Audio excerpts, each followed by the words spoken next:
तो नमस्कार मेरे प्यारे दोस्तों आज की इस वीडियो में हम बात करने वाले हैं क्लास 12वीं की कक्षा 12वीं इतिहास है। ठीक, क्वेश्चन पेपर 2019 का जो पूछा गया था, क्योंकि 2021 में 2019 का पूछेगा। प्रत्येक वर्ष एक साल छोड़ के पूछा जाता है क्वेश्चन। ठीक, यानी कि 2000 आपका 20 में पूछा गया था 18 का, 2019 में पूछा गया था 2017 का क्वेश्चन। ठीक ना, तो इसी प्रकार 2021 में पूछा जाएगा आपका 2019 का क्वेश्चन एकदम। ठीक, तो देखिए ये 2021 है, 2019 का पेपर है जो पूछा गया था और यह एग्ज़ाम लिया गया था कब, इसे भी देख लीजिए। यहाँ पे यह हुआ था फरवरी महीना में। ठीक, आर्ट्स का है हिस्ट्री और फुल मार्क्स हैं 100, पास मार्क्स से आपका 33, 3 घंटे का समय होता है। टोटल 33 क्वेश्चन है। आइए देखते हैं। तो जितने भी दोस्त सरकारी स्कूल में पढ़ रहे हैं, प्लीज़ प्लीज़ हाथ जोड़ के बोल रहा हूँ, उन तक शेयर कीजिएगा, क्योंकि सरकारी स्कूल के बच्चे वैसे भी हमारे देश में काफ़ी पीछे हैं। बाद में एक लेक्चर दूंगा वीडियो के एंड में, अभी तो फिलहाल क्वेश्चन देखिए। ठीक है, देखिए 2 अंक के जितने भी क्वेश्चन है 40 शब्दों में उत्तर देना है। यहाँ पे नोट पढ़ लीजिए, 2 अंकों के उत्तर 40 शब्दों में देना है, इससे अधिक ना हो, लेकिन आपको इससे अधिक ले जाना है। ठीक, 40 शब्द प्लस ले जाइए। 5 अंकों के उत्तर 150 शब्द बोले हैं, यानी कि 1.5 पेज। 5 अंकों का उत्तर आपको 1.5 पेज में देना है, 1.5 से 2 पेज में, तभी फुल मार्क्स मिलेगा। 2 पेज में लिखिएगा तभी फुल मार्क्स मिलेगा, और टू द पॉइंट में।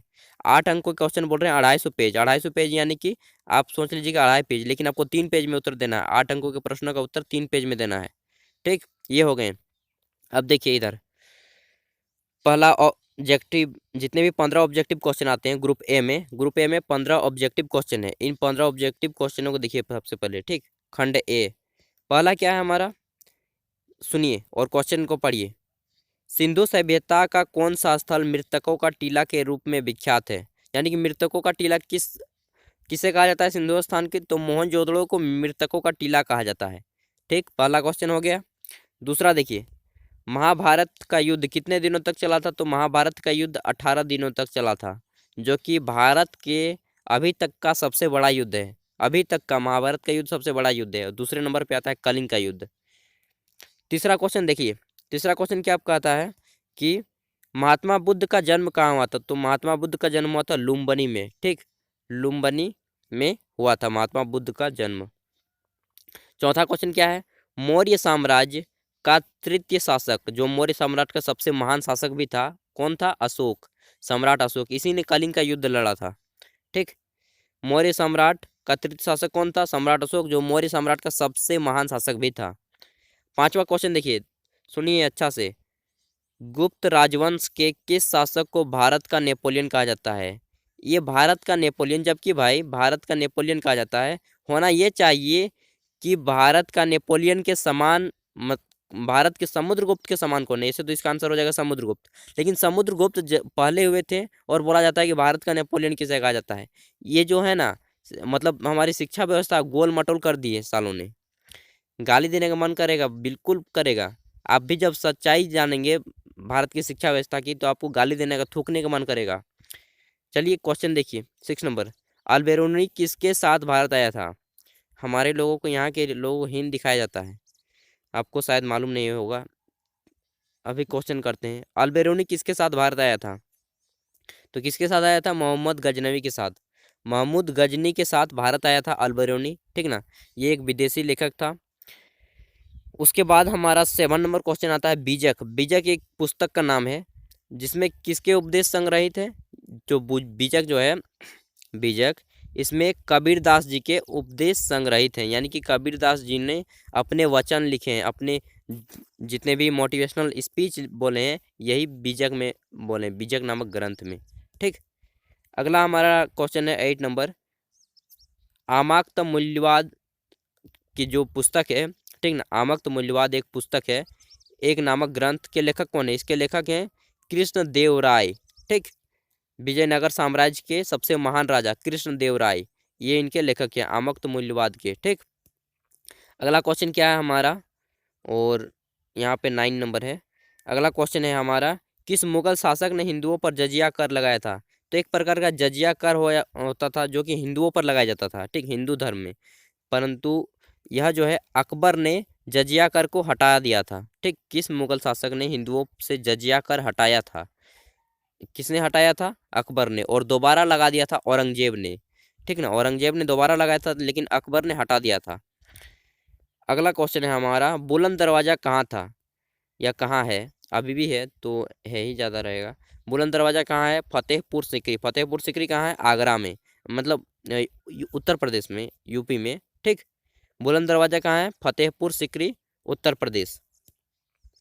अगला है हमारा, देखिए, बंगाल और बिहार में अस्थाई बंदोबस्त किसने शुरू की? आप चाहे भारत के किसी भी राज्य में रहते हो, सभी के लिए काम देगा ये क्वेश्चन। ठीक, जिनकी भी भाषा हिंदी में है। बंगाल और बिहार में अस्थाई बंदोबस्त कहाँ शुरू हुई और किसने शुरू की? बंगाल और बिहार में अस्थाई बंदोबस्त शुरू हुई। ठीक, इसमें क्या है, इसमें मैं तो बता दूं कि जिनके पास हमारे, जिन किसान भाइयों के पास उनके ज़मीन का दस्तावेज नहीं होता था, उनसे सीधे तौर पे लूट लिया जाता था अंग्रेज, कि तुम्हारे पास तो ज़मीन का दस्तावेज नहीं है, ये ज़मीन कहाँ से आया तुम्हारा, ये हमारा हो गया। इस प्रकार अंग्रेज लूट लेते थे। लॉर्ड कॉर्नवालिस नाम का एक घटिया इंसान था, घटिया अंग्रेज था साला, ने हमारे किसान भाइयों को बहुत सारे दुख दिए थे। आप इतिहास पढ़ेंगे तो गाली क्या लगेगा कि यहीं पे रोन देते हम होते तो। ठीक ना, आपको ऐसा खुद खून खोल उठेगा इतिहास जब पढ़ेंगे आप इन सभी का।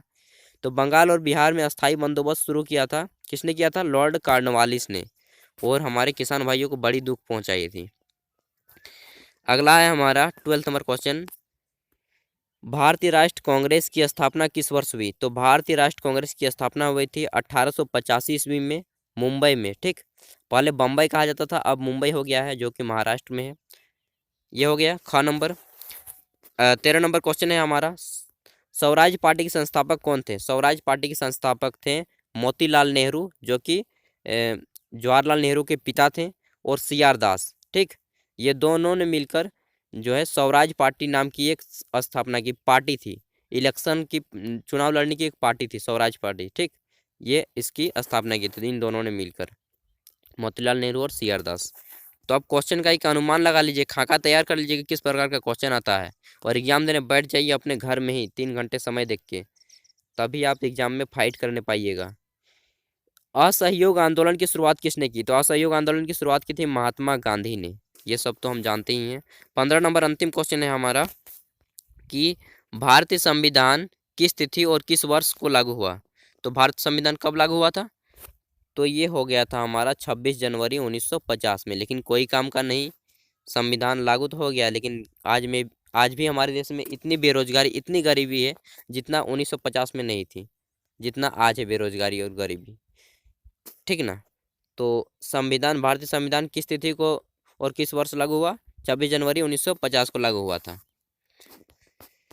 अब है हमारा, देखिए 2 नंबर का क्वेश्चन आता है ग्रुप बी में, 2 मार्क्स 2 नंबर के क्वेश्चन ग्रुप बी। सभी प्रश्नों के उत्तर देना अनिवार्य है, हाँ भाई देना ही है, जाइएगा कहाँ बिना। देखिए 16 नंबर क्वेश्चन क्या है, प्राचीन भारतीय इतिहास के अध्ययन के कौन से स्रोत हैं? इसका मतलब है, सीधा सा मतलब, कि प्राचीन इतिहास कौन कौन से चीज़ों से हमें इतिहास की जानकारी प्राप्त होती है। तो आप लिख दीजिए, प्राचीन इतिहास के स्रोत साहित्यिक स्रोत हैं, जिसमें पुस्तक हैं, रामायण, वेद हैं, हमारे पुराण हैं, अर्थशास्त्र है, चाणक्य। ठीक ना, जितने भी ग्रंथ हैं उन सभी से हम इतिहास की जानकारी कर सकते हैं। दूसरा क्या है, पुरातात्विक साक्ष्य, यानी कि जब इतिहासकारों को मान लीजिए औजार मिल गया, पत्थर का औजार, तो उनसे भी ये पता करते हैं कि इतिहास के लोग इस प्रकार के औजार उपयोग करते थे, तो यह दे सकते हैं। ठीक, मैं डिटेल में बात नहीं करूंगा, आप तो जानते ही होंगे मुझसे बेटर। 17 नंबर क्वेश्चन, अकबर का जन्म कब और कहाँ हुआ था? ये लिख देना है आपको कि अकबर का जन्म इस स्थान पर हुआ था और इतने डेट को हुआ था, तारीख भी लिखना है। 2 नंबर का क्वेश्चन है, पूरा का पूरा मिल जाएगा, आप आराम से लिखिएगा राइटिंग बैठा के। राइटिंग बैठाने नहीं जानते हैं तो आप मेरा वीडियो एक देख लीजिएगा, अच्छा से मैं बताया हूँ पूरा डिटेल में। भारतीय स्वतंत्रता आंदोलन में मुख्य भूमिका निभाने वाले 4 महापुरुषों के नाम लिखें। भारतीय स्वतंत्रता आंदोलन में मुख्य भूमिका निभाने वाले 4 महापुरुषों के नाम लिखें। अगर मुझसे कोई दिल से पूछे ना, तो मैं इन 4 व्यक्तियों का नाम दूंगा। सबसे पहला दूंगा भगत सिंह, दूसरे पे नाम रखूंगा सुभाष चंद्र बोस। ठीक ना, और उसके बाद आप 2 रख सकते हैं महात्मा गांधी को पीछे में साइड में। ठीक, और एक आप रख सकते हैं जो है हमारा 4 बहुत से नाम है, लेकिन आप रख सकते हैं मंगल पांडे जी को। ठीक, तो ये 4 सबसे इम्पोर्टेंट नाम है। आप इस प्रकार के नाम जो है ना 6 लाख हमारे जवान शहीद हुए थे, सॉरी 7 लाख, ठीक ना, 7 लाख उस जमाने में। तो आप नाम दे सकते हैं, किसी का भी नाम दे सकते हैं, लेकिन मेरी जहाँ तक राय होगी इन 4 व्यक्तियों का नाम दीजिएगा तो ज़्यादा बेटर होगा। देखिए आगे है हमारा यहाँ पे ग्रुप सी। ग्रुप सी में आपको जितने भी क्वेश्चन पूछे जाएंगे वे 5 मार्क्स के होंगे, ठीक। टोटल 33 क्वेश्चन आते हैं, 5 मार्क्स के अब क्वेश्चन आ गए हैं, देखिए। और इसका उत्तर आपको 1.5 से 2 पेज में देना है। पहला क्या है हमारा क्वेश्चन, मोहनजोदड़ो के विशाल स्नानागार के विषय में बताइए। जो मोहनजोदड़ो में विशाल स्नानागार था, यानी कि जो तालाब मिला था, ठीक ना, बड़ा, उसके बारे में आपको लिख देना है, पूरा डिटेल में लिख देना है। जो जानते हो नहीं जानते हो कुछ भी लिखना है, लेकिन उनको जताना है कि हम जानते हैं। आप जानते हो चाहे नहीं, लेकिन उनको जताना है कि हम जानते हैं, ठीक। महाजन पद से आप क्या समझते हैं? महाजन पद से आप क्या समझते हैं? तो बता दीजिए कि प्राचीन काल में 16 महाजन पद थे, जिसमें सबसे विशाल महाजन पद था मगध। और ये 2 प्रकार के भागों में बटे थे, पहला था स्वतंत्र और दूसरा था राजतंत्र। आपको लिखना पड़ेगा, तभी आप इसमें मार्क्स अच्छे से बटोर पाएंगे, ठीक। अगला क्या है, हीनयान और महायान क्या था? तो बता दीजिए कि बौद्ध धर्म में 2 संप्रदाय, महात्मा बुद्ध की मृत्यु के बाद बौद्ध धर्म 2 भागों में बट गया, हीनयान और महायान। हीनयान जो लोग थे वो बौद्ध की उपदेश, यानी कि बुद्ध की जो कही हुई बातें थे उनको पालन करते थे, लेकिन जो महायान के लोग थे वो बुद्ध की मूर्ति का पूजा करते थे। इस प्रकार डिटेल में लिख दीजिए भाई, मैं छोटी छोटी बातें यहाँ पे आपको टिप्स दे रहा हूँ। देखिए सेक्शन 2 में देखिए 5 नंबर का ही क्वेश्चन है। इसमें क्या पूछा गया है, किताब उल हिंद के विषय में आप क्या जानते हैं? तो किताब उल हिंद जिसकी रचना की थी विदेशी यात्री ने, ठीक ना।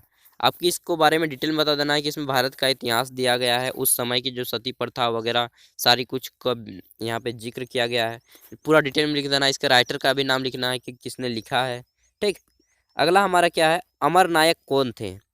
अमर नायक कौन थे? विजयनगर साम्राज्य में उनका योगदान क्या था? तो दक्षिण भारत में एक साम्राज्य हुआ था विजयनगर साम्राज्य, जिसके सम्राट थे कृष्णदेवराय। उनके बारे में बताना है। अमर नायक कौन थे उनके भी बारे में बताना है, थोड़ा जिक्र कर देना है, ठीक, इन सभी के बारे में। और 24 नंबर हमारा क्वेश्चन आता है, अकबर के दरबार में 9 रत्न, यानी कि अकबर दरबार में 9 प्रकार के मित्र मंडलरी हुआ करते थे, ठीक।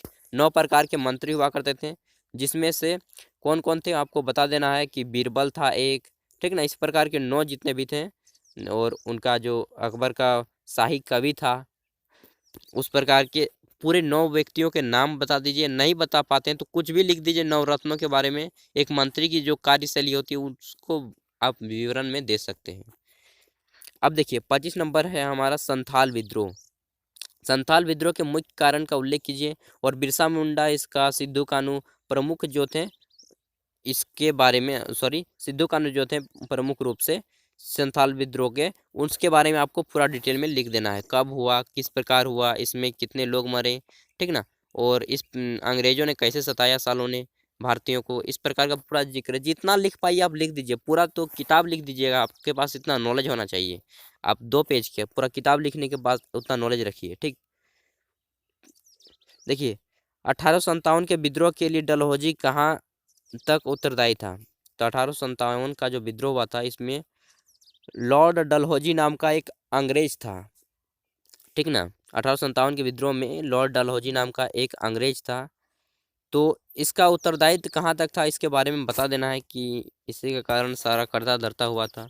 रॉलेट एक्ट पर एक संक्षिप्त नोट लिखना है। ये जो मैंने मार्क्स दिए हैं ना, 3 नंबर 4 नंबर, इसके बारे में अगर आप सोच रहे होंगे तो मैं वीडियो के एंड में बता दूंगा कि ये क्या है।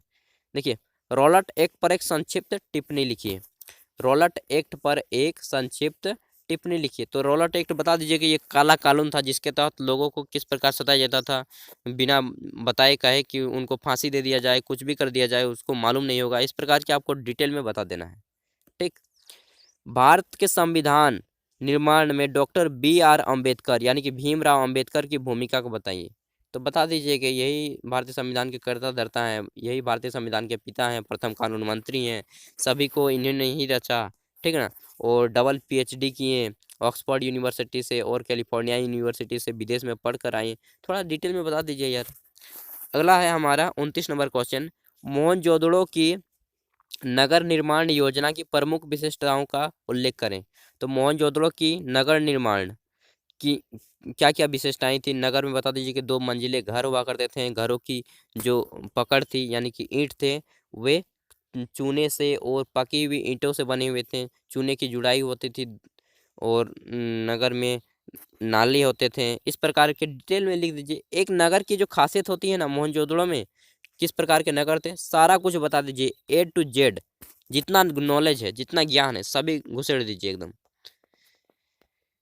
अगर ये नहीं लिखने पाएंगे तो अथवा में भी क्वेश्चन दिया गया है कि बुद्ध के जीवन एवं शिक्षाओं के बारे में वर्णन कीजिए। देखिए ऐसे ऐसे क्वेश्चन हैं जो कि जवान खोलते ही अपने उत्तर आने लगेगा, ठीक ना। बुद्ध के जीवन, अगर आप अच्छे से पढ़ते होंगे, कायदे से अगर पढ़ते होंगे, तो मुझे नहीं लगता कि एक भी क्वेश्चन आप छोड़ के आएंगे एग्जाम में, रौन देंगे सभी क्वेश्चनों को अगर आप अच्छे से पढ़े होंगे, अच्छे से तो ठीक। गौतम बुद्ध के जीवन और शिक्षाओं का वर्णन कर देना है, डिटेल में बता दीजिए। अगला है हमारा, विजयनगर साम्राज्य में कितने राजवंश एवं राज्य थे। ठीक, कृष्णदेवराय की उपलब्धियों का वर्णन करना है कि कृष्णदेवराय, अगर देखिए एक क्वेश्चन नहीं अगर उत्तर दे पाते हैं तो आप अथवा का क्वेश्चन बनाइएगा, ठीक, अथवा यानी कि और का। ये क्वेश्चन नहीं सके तो ये क्वेश्चन बनाइए, और अगर ये क्वेश्चन सक गए हैं ऊपर वाला ही तो आप नीचे वाला को छोड़ दीजिए, ठीक। एक ही क्वेश्चन बनाना है अथवा में। अगला क्वेश्चन क्या है अथवा में, कबीर के जीवन एवं मुख्य उपदेशों को बताइए। तो कबीरदास आपने गाने सुने होंगे, घर में गली मोहल्ले में बजता रहता है, उनके बारे में तो जानते ही होंगे कि ये किस के पुत्र थे, ठीक ना। इनके माता कौन थी और इनके पिता का तो पता ही नहीं था। तो इस प्रकार के बारे में आप सभी को बता दीजिए कि कबीरदास के उपदेशों को बीजक ग्रंथ में रखा गया है, ठीक। 31 नंबर हमारा क्वेश्चन क्या है, 1857 के विद्रोह की विफलता के कारण का उल्लेख कीजिए। देखिए जब ये बात आती है तो मैं किसी क्वेश्चन का उत्तर दूं या ना दूं, इसका मैं बता ही दूं कि 1857 के विद्रोह की विफलता का कारण, देखिए भारत की ये आज की नहीं बहुत पहले की समस्या रही है कि हम भारतीय जब भी बात होती है ना एक साथ नहीं लड़े थे, इसी कारण यह हमारा विद्रोह रुक गया था। हम एकता में नहीं रह पाए थे, ठीक, एक सूत्र में नहीं बंध पाए थे, जिसके कारण 1857 में ही हमें आज़ादी मिल जाती, परंतु हम एक साथ विद्रोह नहीं कर पाए थे। कहीं कहीं एक जगह विद्रोह हुआ तो कहीं अलग जगह अलग अलग समय पर विद्रोह हुआ।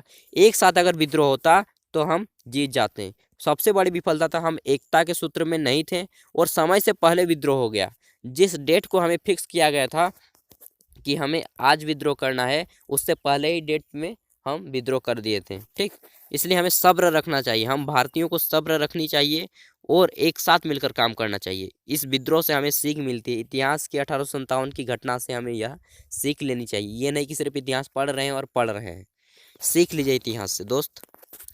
स्वतंत्रता आंदोलन में महात्मा गांधी की भूमिका का वर्णन कीजिए। आप बता सकते हैं, लेकिन मुझे जहाँ तक बेटर होगा कि ऐसे क्वेश्चन में आप इसका ही उत्तर दें तो ज़्यादा बेटर होगा, ठीक। अगला क्वेश्चन ई में देखिए, अब यहाँ पे आता है हमारा मैप यानी कि मानचित्र संबंधी कार्य। तो अगर आप मैप का अध्ययन करते हो तो बहुत अच्छी बात, नहीं करते हो तब तो आपकी काली अक्षर भैंस बराबर सब लगता होगा एक ही समान। लेकिन जो जो मैप का अध्ययन करते हैं उनके लिए मैं बता देना चाहता हूँ कि देखिए आपको यहाँ पे 5 मार्क्स का क्वेश्चन है और फिर है आपका 10 मार्क्स, टोटल 10 मार्क्स के मैप से क्वेश्चन पूछे जाते हैं, ठीक। तो पहला क्या है, भारत में कर्क रेखा, भारत के रेखा मानचित्र में, सॉरी कर्क रेखा बोल दिया, भारत के रेखा मानचित्र में सिंधु घाटी सभ्यता, क्या है, सिंधु घाटी सभ्यता से संबंधित निम्नलिखित स्थलों के नाम चिन्हित कीजिए। देखिए बता दीजिए कि लोथल कहाँ है, लोथल बता दीजिए गुजरात के सामने है, गुजरात अगर आप मानचित्र देखे हो तो अरब सागर की तरफ होगा, ठीक। धौलावीरा कहाँ है तो इसे भी दिखा दीजिए आप, ये राजस्थान में है। रोपड़ कहाँ है तो पंजाब में है। बनावली कहाँ है तो ये भी दिखा दीजिए, और कालीबंगन कहाँ है ये भी दिखा दीजिए, ठीक। तो इस प्रकार को आप सभी को बता दीजिएगा। उसके बाद है हमारा 33 नंबर जो कि अंतिम क्वेश्चन आ जाता है।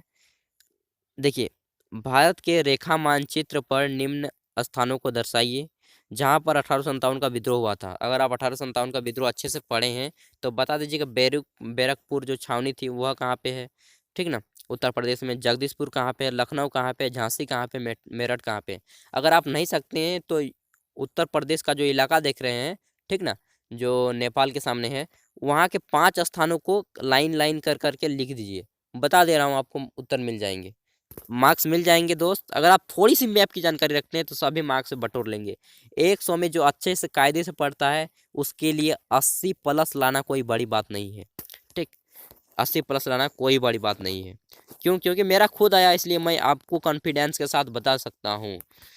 और हिंदी मीडियम के विद्यार्थियों के लिए मैं एंड में सब देखिए, ये जो मैंने एंड में लिखे थे ना 5 4, ये गैस मार्क्स की 8 में से 5 आपको आना ही चाहिए।